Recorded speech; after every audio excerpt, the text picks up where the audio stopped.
Hi, I hope you had a great week last week. I'm glad that you're back. You've accomplished that, so you're going in the right direction. We are here for our second master class. I'm going to go ahead and share the deck with you so that you can follow along as we go. Give me just a minute. Okay, here we go. One shared deck. This is Live the Quitter's Life, Masterclass number 2 on your quit smoking journey to become that non-smoker. So welcome back. I'm glad you're here. As you know, I am committed to helping you achieve becoming the non-smoker, letting go of your old identity and becoming the person that you dream of. Thank you for being here. There are many programs that are available. We've talked about that. I'm very glad and honored that you've chosen this one. And I hope that your path is going well. So let's get started. I wanted to remind you that next week is your quit week. So on the day that we meet, it will be your quit day. If you have not already let go of the thought process that you are a smoker or started that, it's time to get started. You are a non-smoker.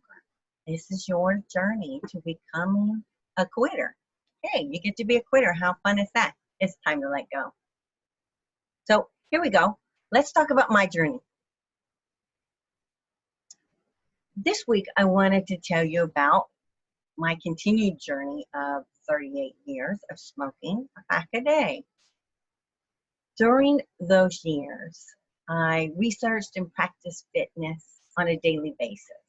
I woke up every day and got my day started with at least an hour routine, and I ended with a less strenuous one in the evening. I smoked a pack of cigarettes starting immediately after that high energy routine in the morning until I got to the low energy routine at night, right?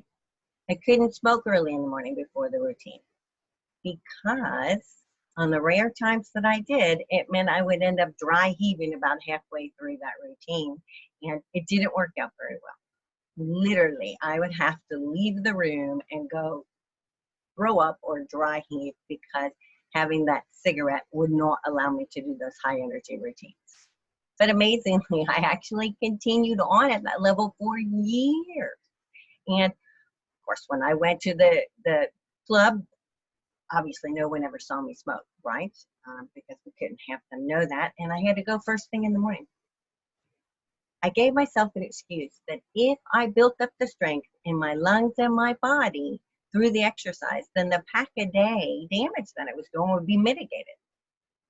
In the months before I finally let go of my 38-year habit, as I lay in bed each evening, I could feel the weight on my chest. Breathing had become more and more difficult.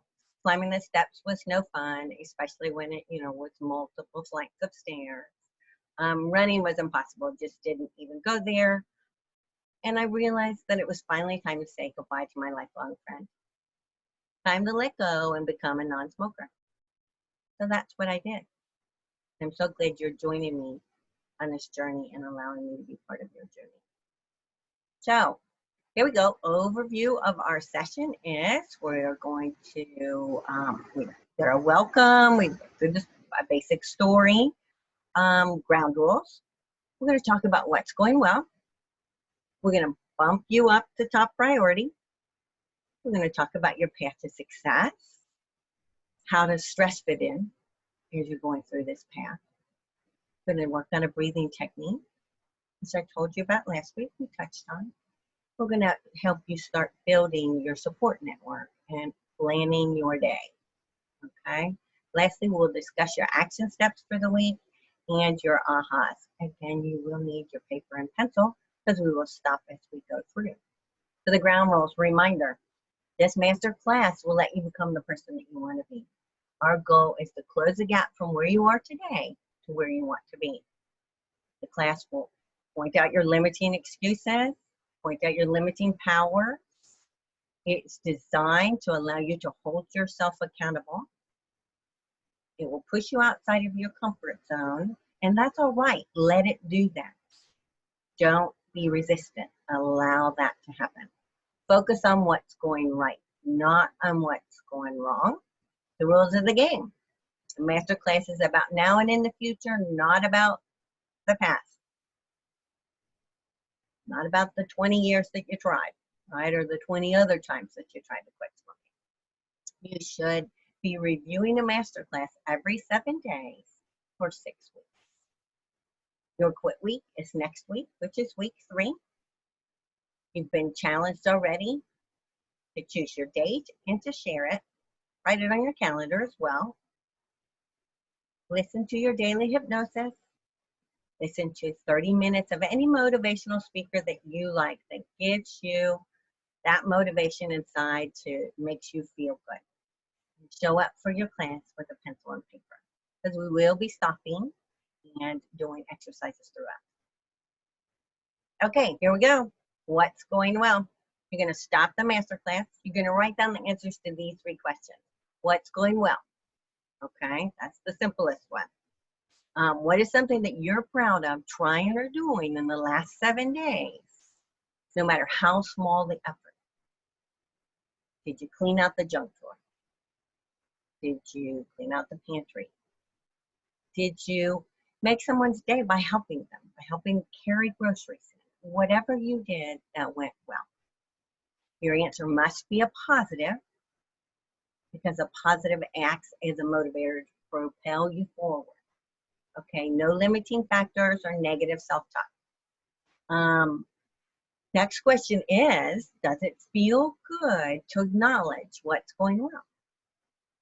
Just stop for a second and allow yourself to feel good about that thing that you wrote down that went well, or it can be multiple things, but at least one. Do you feel a surge of energy just thinking about what's going well? Let the extra energy you feel guide you to making those better choices about your health and your body. Remember that when we're focused on what's not going well, we will start to feel crappy and make bad decisions. So focus on what's going well. I'd like you to stop now. Go ahead, spend a few minutes and list anything that went well last week and reflect upon it. Okay, you're back. Your path to success. We're going to talk about triggers again. We talked about triggers. This is just another way to look at it.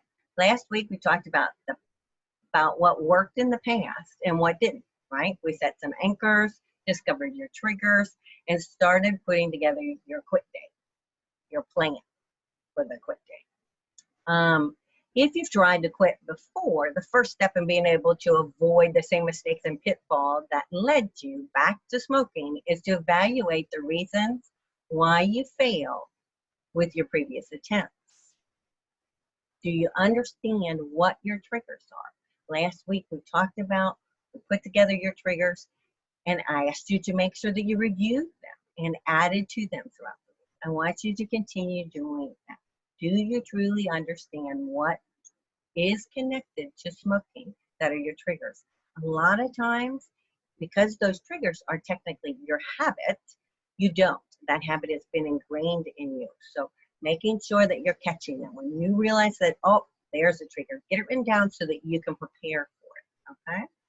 And you can add that to your trigger exercise list. Did you avoid those triggers in the past when you attempted to quit? Or were those the pieces that probably got in your way? Some of them you may have avoided well, and others you may not have. So it's a time to put the path in place for your success. Are you around other smokers? Did you create a smoke-free environment the last time in your home, in your surroundings, as much as you can, right? And did you actually throw out all of that smoking paraphernalia, all of those things that you have, all of your ashtrays, all of your lighters, the whole everything? Did it all leave? Or did you keep some of them just in case, in case the neighbors came over? Bottom line is that for many of us, we like the idea of quitting, but we just aren't ready to commit to actually let go of that identity and to kick the habit. Have to have the identity of a non-smoker so that we can be ready to kick all those habits, pay attention to our triggers, and prepare for them to come. We hold on to our lighters. We consciously remain attached to our triggers, meaning that we like that trigger. We really like that morning coffee. We just got to have it. We can't live for a week and a half without it. You probably can, but at least try and mitigate your triggers, okay? For some of us, we even keep an extra pack of cigarettes around. Maybe it's frozen in the freezer because that's supposed to keep it fresh. Doesn't matter. They still smoke, and we all know that.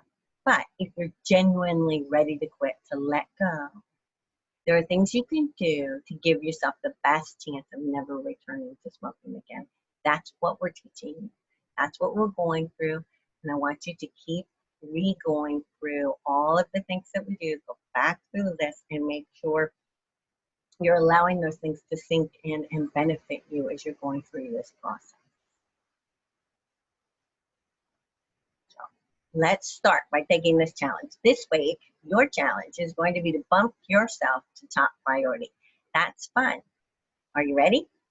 The interesting part, when you practice to bump yourself to top priority, it means that follow through has to be like a sacred appointment. You can't cancel it. You don't get to cancel it because you're having a bad day. You don't get to cancel it because your kids are having a bad day. You don't get to cancel it because your boss is having a bad day. Nothing is allowed to get in the way, period. You have to make that commitment to yourself. So for these next 7 days, you are top priority, okay? You are obviously going to be tested with rationally important deadlines or someone needing you. Something is going to get in the way, and you're going to be able to rationalize that you're not at top priority. You have to get you to top priority because when you're at top priority, then you can maintain that non-smoker identity, or you can achieve the non-smoker identity. Building health habits. You will be asked to do things differently than you've done in the past, and you're going to learn from that, right? When you bump yourself to top priority, you are top priority. All the things that I ask you to do are on your list, and other things are not allowed to get in the way. You just can't let them. You're going to be asked to do things. You're going to learn from them. By doing them, you'll realize that this is helping you to go in the right direction. This week, you're on the top of the priority list. Are you willing to commit to that? I hope so. So I want you to stop the masterclass and write your answer to the following question. And I do want you to spend a good 5 minutes and think about it.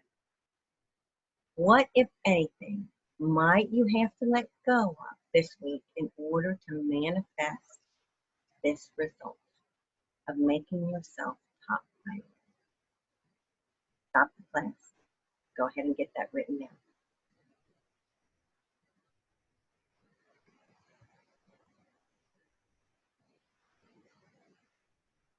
So you're back.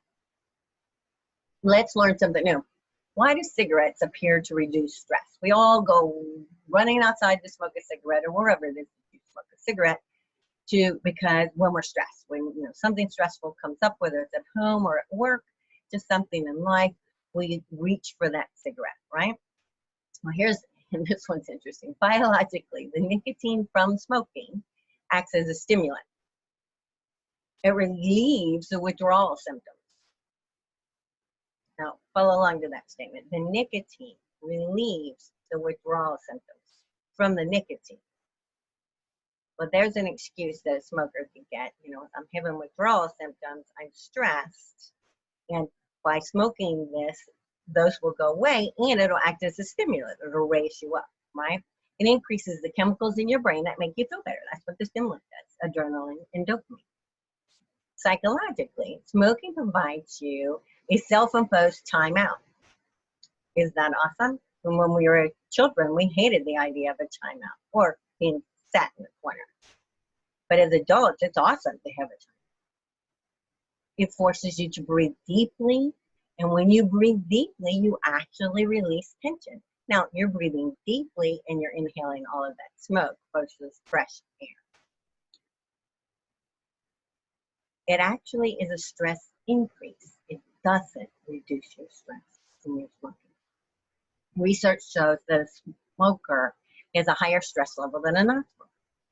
And research shows that after quitting, the stress levels do go down for smokers. And why is that? Well, let's ask you a couple questions on that one. Do you plan your day about when you get to smoke? I get to smoke when I get in the car to go to work. I get to smoke at break. I get to smoke right before I walk in the door to work. I get to smoke at lunch. I get to smoke on the way home in the car. I get to smoke after dinner or before dinner, when I have a beer, when I have a cup of coffee in the morning. These are, I plan my day around when I get to have another cigarette, or it's been whatever number of hours I get to have a cigarette. When you're tight on time, do you rush through things so that you can still fit that cigarette in, so you can still have a smoke? These are stress. They increase your stress because your mind is always thinking about it. It's always planning. So it is actually, you're not reducing your stress when you smoke. You're actually increasing. Have you missed important things because you were smoking? Have you been at the soccer game and you hiked off to get a cigarette, and while you were gone, your child scored a goal, did an awesome pass, something? Have you missed things because you were out smoking a cigarette? Do you worry when you start to get low on cigarettes? I mean, like, if you're really low on cigarettes, can you go to bed? If it's right before bedtime, can you go to bed, or do you need to go get those cigarettes so that you have them for you in the morning? That's stress. You're adding stress to your life. Has the stress of worrying when you can have the next cigarette cost you to smoke? Meaning, oh my gosh, I'm not going to be having a cigarette for 4 hours. So you smoke 3 cigarettes in a row. Remember the old statement, and this is really old, smoke them if you got them? That was a pretty big statement there for a long time. So it's time to let go and be a non-smoker. And understand that smoking is not reducing your stress, it's adding to your stress. Okay? So let's talk about some stress reduction techniques in breathing. We're going to learn how to do this today. Let's talk about how we do it. We're going to start you practicing breathing deep to reduce your stress. Deep breathing is a very simple way to pull our stress level down.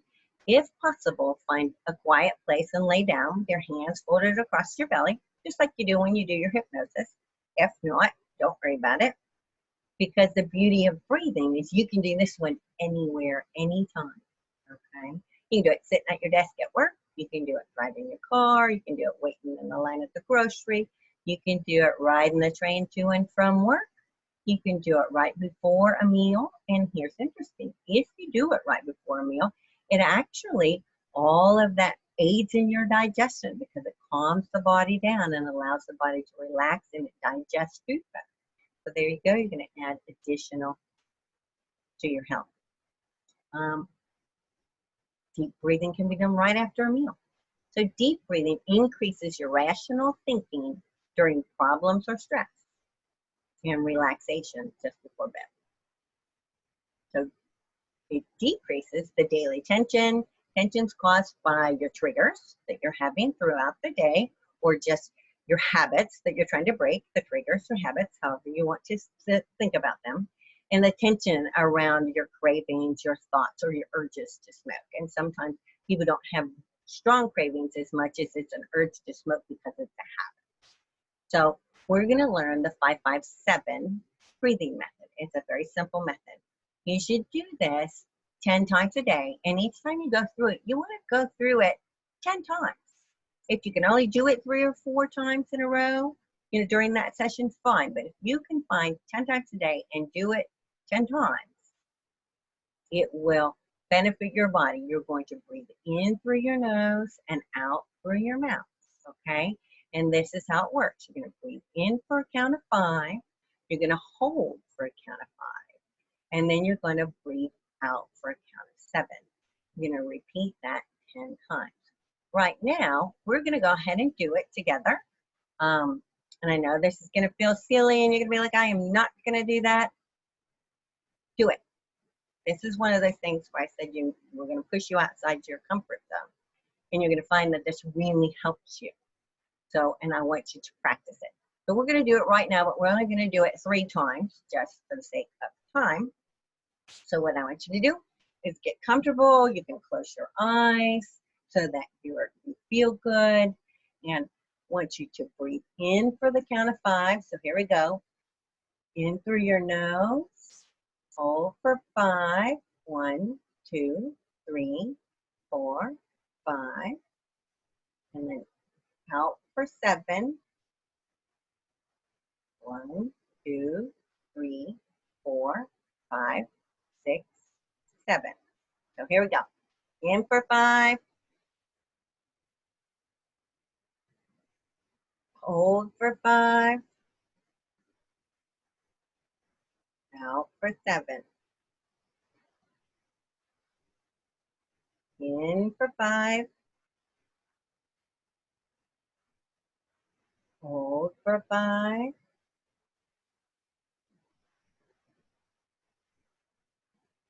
Out for 7. Let's do it one more time. In for 5. Hold for 5.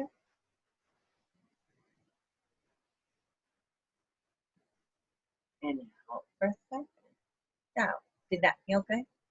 I hope that it did. I hope that you went ahead and did it.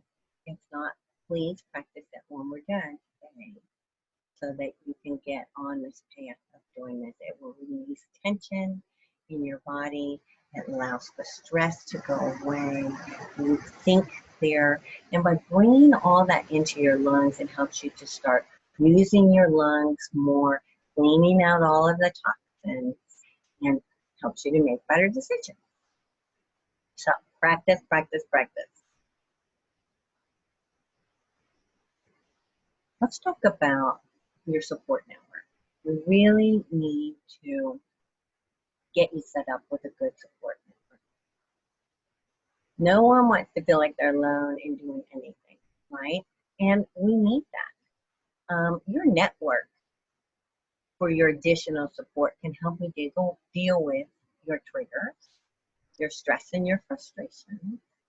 Your network also helps to hold you accountable, because we don't like to let other people down, right? So when we tell people what we're doing, we do try and stick to it a little bit more because you kind of feel obligated. Your support network will support you even if they've never gone through this process before. They don't have to have been a smoker or addicted to anything to be your support network. You just are going to ask them to do it, and they will. We're going to go ahead and create your support team. They can be on social media as well, and I encourage you to do both.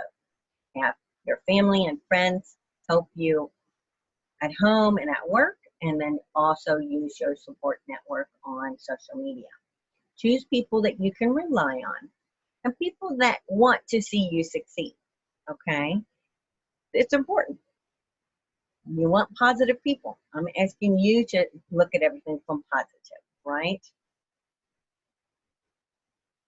So what are you going to ask your support team for? Well, what do you need to ask them for? You need to ask others to not light up around you, okay? Or, as we talked about earlier, make sure for the first few weeks that you truly don't put yourself in that situation where you're out by the smoking area where people will be smoking. But ask others not to light up around you, okay? But seek out rewards or positive acknowledgement from others, and it's okay. Tell them what day you're on. I'm on day 1. I'm on day 487. And let them congratulate you when they say, oh, awesome, I didn't know that, or what they congratulate you. You literally say thank you. We struggle with that sometimes. We say, oh, it's no big deal, la, la, la, or we whine, it's been so hard, and I slipped up 4 times and la la la la. No, no, no. Let it be positive. Seek out positive acknowledgement from others. Tell them what day you're on. When they congratulate you, you say thank you. Okay? Simple as that. Discuss your efforts with anyone who smokes that you spend time with and ask them to support you. And that's interesting. It's not that they have to quit smoking or that you're pressuring them to quit smoking, but you want them to support you. And you know as well as I do that any smoker will support you, because every smoker dreams of the day that they're that non-smoker. So you're probably your best supporters, to be really honest. Ask them not to smoke around you or not to give you a cigarette. And they won't. They're good. You know that. Now, here's the fun one. And this is one that it was always very hard for me. Tell your never smoker friends, like all those people who have never smoked in their life, what you're doing. And that during your first couple of weeks, you might be grumpy. Okay? Ask them not to say things like, boy, you're nasty. I think you should just go have a cigarette. That is not supportive. It's not going to help you remain smoke-free, right? It doesn't help you on your endeavor when people, because sometimes you feel grumpy and mean and frustrated or unfocused. So you need those people to support you, and you may have to blunt out, tell them what you're doing and ask them to be on your support team, and clearly state to them that making negative statements are actually detrimental to your goal, and they'll get on board. But sometimes you have to be pretty clear about that. So, because I know I have people that, truly wanted me to achieve my goal and become a non-smoker. However, they would still present things in a negative manner, and that made it very, very difficult. Okay, so just tell them straight up. They'll get on board. Social media. Get on with your favorite social media and tell all the people out there what you're doing. Okay, and announce your quit day. Put it out there. I'm going to quit on Tuesday, whatever. And then post your daily progress. Every day. Tell them if you slip up. Daily progress. Today is day 2. I only had 1 cigarette. See, we didn't actually say that in the negative. It's kind of positive. So tell them how you're doing. Tell them where you're at. Don't be afraid. If you get to day 3 and you had a slip up, are you still on day 3, or did you have to start over at day 1? No, you're on day 3. You're not on day 1. You just are on day 3 and you had 1 slip up. Okay, so don't get, that's where, as smokers, we're like, oh my gosh, that's that smoker attitude. Well, I failed, so I might as well quit, right? That's not true. You only fail if you quit, is the way the statement goes. However, in the case of becoming a non-smoker, you succeed when you quit, right? So we only fail if we quit trying to quit. So the goal here is don't quit trying. You succeed when you quit on this particular goal, right?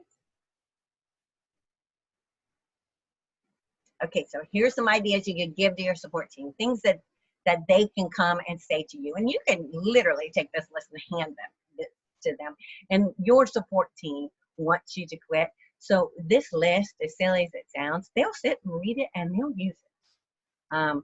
And it'll be very helpful to you. You might be 3 or 4 weeks in, and all of a sudden they are asking you questions, and they're being nothing but supportive. So let people help you. Don't hide the things that they can do, because they want to know what to do to help you. So things that they can say. They can say, what can I do to help you reach your goal, right? And answer them.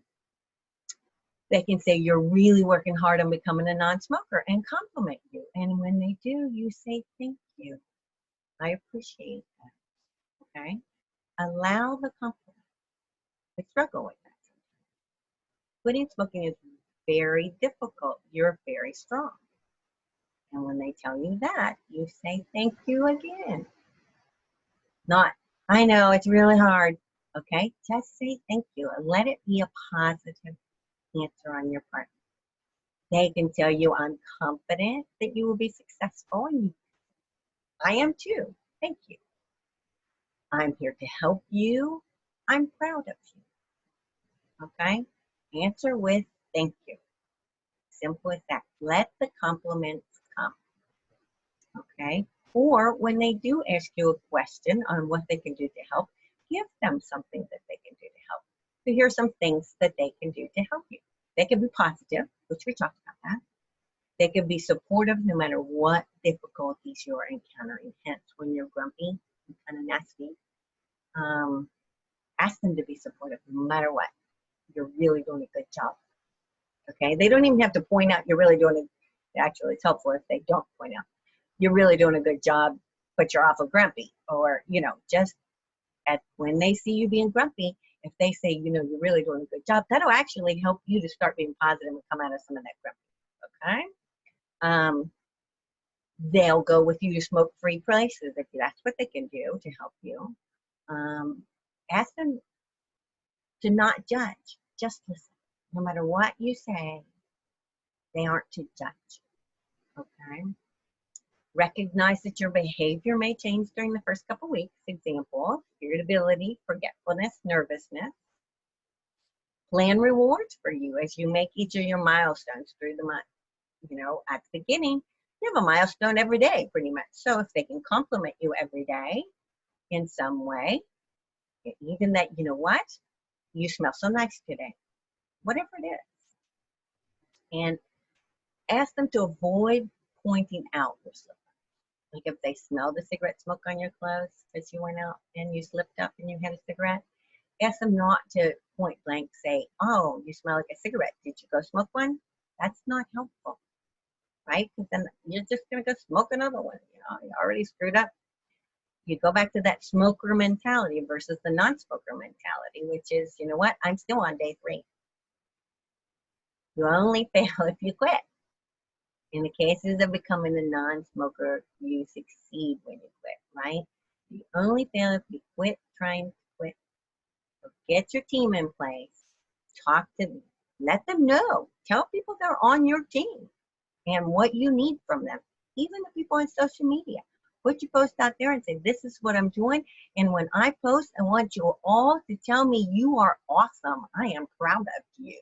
Okay? Do that. They'll do it. It's fun that way. Use social media for you to succeed. So let go and get ready for your quit date. So here's what we're going to talk about next. We're going to talk about you working on letting go and being totally prepared for your quit. Okay. So there's suggestions to prepare for your quit day. Things to do. Get rid of all the cigarettes. Say goodbye to your friends at the local carryout that you're not coming back. And if the local carryout is where you buy your cigarettes every morning, and I say carryout because I'm from that area of the country that does that, so the local convenience store, wherever you purchase your pack of cigarettes, if you buy your pack every day, you need to not go back there for a while because that's a trigger. Fill up your car with gas and you don't need to go back. If that's where you buy your coffee and you're still drinking coffee for the first couple of weeks, then you need to, make your coffee at home or buy your coffee someplace else that you can't buy a pack of cigarettes when you go there. So don't set yourself up for that one. So say goodbye to all the people at your local carryout. Once you become that true non-smoker and you're that non-smoker forever, you can go back, right? Because you can go back to getting your coffee there. Get rid of all the lighters, the matches, and the ashtrays, including the keepsake ones. Just because on your wedding day, 1,400 years ago, somebody bought you a crystal ashtray. Believe it or not, I have one. You got to throw it out. It's a crystal ashtray. It might be pretty. Who cares? Throw it away. Clean up all your smoking areas. If you have a smoking area outside on the porch or the patio, get out there and scrub it down. Clean it up. Get rid of all of anything, even though it's outside, it might not be stinky. Get rid of all of the dust, the ashes, anything that's out there that would remind you of smoking. Clean it all up. Clean up the chairs. Scrub it all down. Okay? Stock up on water and juice and fruit and raw vegetables and healthy snacks. And the reason is is we crave sugar. Some people, not everybody actually. So the juice is very, very helpful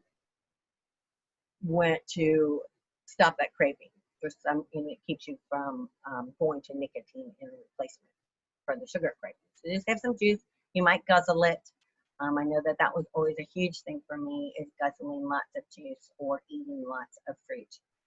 So, you know, raw vegetables, interestingly enough, that crunch, for some reason, it triggers something in our brain. Even though cigarettes don't crunch, it triggers something in our brain. And in a lot of people, it really helps to have those crunchy things. Plus, there's an advantage to that, is you're not eating cookies and ice cream and things like that that would, you know, cause you to gain weight during your process. And we will have some discussions on how not to gain weight during this process as well. However, I'll just give you those tips for now. So go ahead and get all those snacks in place for next week. And I'm not talking, you know, cookies and chips. I'm talking vegetables and fruit and juice and water, things that you like. Purchase any of your nicotine replacement products that you're going to need or that you would like to use along the way. And make sure you got your hypnosis ready and you've planned what time of day you're going to do it. You've done it for a week, so you should be able to kind of have an idea by your quit day as to what's your best timing so that you're sure to get that in. Fill up your prescription medicines so that you're ready if you're going to use prescription medicines. And then share all your plans with friends. These are my tools. These are the tools that I'm using. I'm using gum. I'm using a lozenge. And then that way, if somebody sees you getting a little nervous, if they want to say, hey, did you bring your gum today? And some get them to say it in a very positive manner. Not go get your gum, by a positive manner. And you can, oh, yeah, I am getting a little jittery or a little, you know, grumpy. And pop that lozenge or whatever it is that you've chosen. Share your quit date. If you haven't done it yet, you need to get it done. Share it with family and friends and put it out there online. So what are behavioral things that you can do? And listen to your daily hypnosis. You should have started that this past week. You need to be continuing so that it's starting to become a habit and they're already helping you to understand that you are a non-smoker. Add meditation in 5 to 10 minutes into your daily life. It's just a matter of sitting and being quiet and listening to all the things around you. Meditation can be done in many, many different forms, and that may be as simple as sitting on a bench, listening to your body, and listening to the children play in the distance, okay? Practice placing yourself and your health as top priority. You're spending 7 days placing yourself at top priority. So this is practice. You have to do it. You have to be mindful that placing yourself as the top priority is of utmost importance. Your health is top priority. I know and understand that our family a lot of times comes first, but if you're not there because you never made yourself top priority, your family will really wish that maybe you didn't make the ballet recital or whatever. Just simply that they would prefer that you were there. So you are top priority, okay? You're gonna practice your breathing, which we went through, which is the 5-5-7, 5 in, hold for 5, and then 5 out. In through the nose, out through the mouth, okay? Use your daily anchors that we created last week. You should be using them now. Go back through them if you found that you slipped up and you're not using them. Adjust them if needed, and let's get that process going. 10 times each day until they become a habit. It takes a little while before you're going to have a couple emerge as true habits and that are giving you that powerful feeling that you want to have. Action steps for this week. Bumping yourself to top priority. You are breathing every day, 10 times a day, 10 times, right? 10 times each time. Create your support group. Literally talk to people. Invite them to be part of your support group. You could pick smokers, not smokers, your smoking group of people, the people at the local convenience store that you buy your cigarettes. They'll all be your supporters if you just let them. Post your starting day on social media. complete your preparation for your quit day. Toss out all those lighters. Get rid of the cigarettes. Get rid of everything. Ashtrays. Everything. It's got to go. Clean up. Scrub your car down. Whatever it takes. Okay? Do your daily hypnosis. Do your daily motivational. Share that quit day. So we're to the ahas. What insights have you gained today? And what appreciations have you discovered? Once we're done, I want you to stop and write that down. Spend 5 minutes on each of these. What insights have you gained today? What appreciations have you discovered? 5 minutes. At the end, when we're all done, you're going to turn this on. Okay? I'm going to let everybody know that you're bumping yourself to top right already. There you go. I will see you next week. Have a wonderful week. Thank you for being here with me. And good luck on your endeavor for becoming a lifelong non-smoker.